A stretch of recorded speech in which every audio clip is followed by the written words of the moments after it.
Bismillahirrahmanirrahim.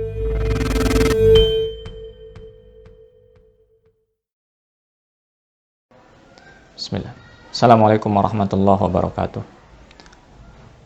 Alhamdulillah wassalatu wassalamu ala rasulillah wa ala alihi wa sahbihi wa man tabi'ahum bi ihsanin ila yaumiddin. Ya ayyuhalladzina amanu taqullaha haqqa tuqatih wa la tamutunna illa wa antum muslimun. Ikhwati fillah rahimani wa rahimakumullah. Alhamdulillah di kesempatannya kita diberikan kesempatan untuk kembali mengkaji, mengambil pelajaran dan faidah dalam kitab Tauhid. Memasuki dalil yang kedua dalam bab al-khawfu minasyirki, di mana Allah Subhanahu wa taala berfirman, wa qala al-Khalil alaihi salam, berkata al-Khalil alaihi salam, yaitu Ibrahim alaihi salam, wajnubni wa baniya an na'budal asnam. Ya Allah, jauhkan aku dan juga keturunanku dari penyembahan kepada berhala. Khafillah rahimani wa rahimakumullah.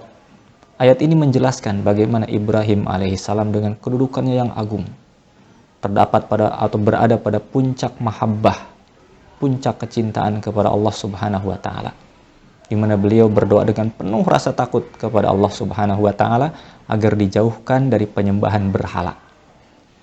Maka wa may ya'man minasyirki ba'da Ibrahim?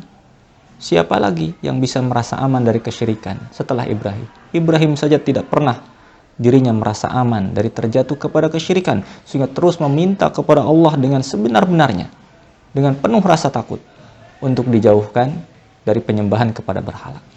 Maka ikhwati fillah, tentu pelajaran yang banyak bisa kita ambil dalam ayat tersebut, di mana menunjukkan kepada kita al-khauf minasyirki, kewajiban kita untuk terus takut kepada Allah Subhanahu wa taala.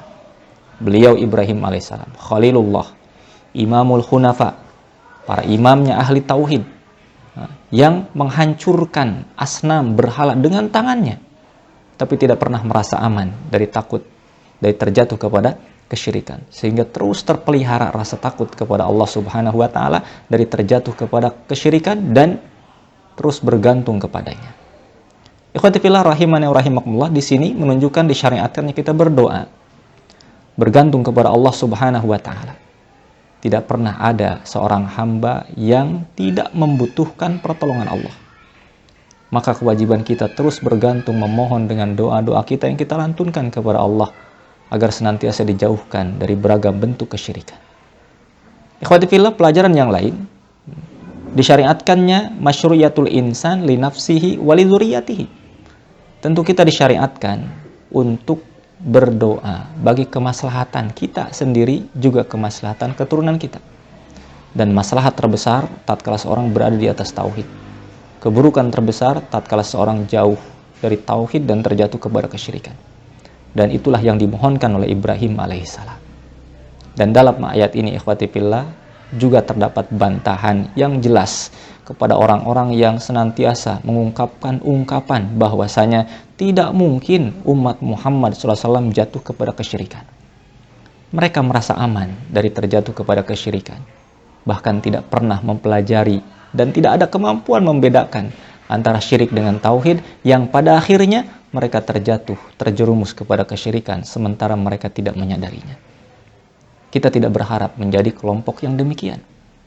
Semoga semangat Ibrahim untuk terus meminta kepada Allah diberikan pertolongan oleh Allah Subhanahu wa taala dalam rangka menjauhi kesyirikan melekat pada diri kita sekalian. Terpelihara rasa takut dalam kesyirikan, terhadap kesyirikan pada diri kita sampai akhir hidup kita, sehingga kita terus waspada dan terus berhati-hati, terus menuntut ilmu, sehingga menambah ketajaman basyirah kita untuk bisa melihat dan membedakan mana syirik, mana tauhid. Semoga Allah memberikan petunjuk dan hidayahnya kepada kita sekalian. Barakallahu fikum.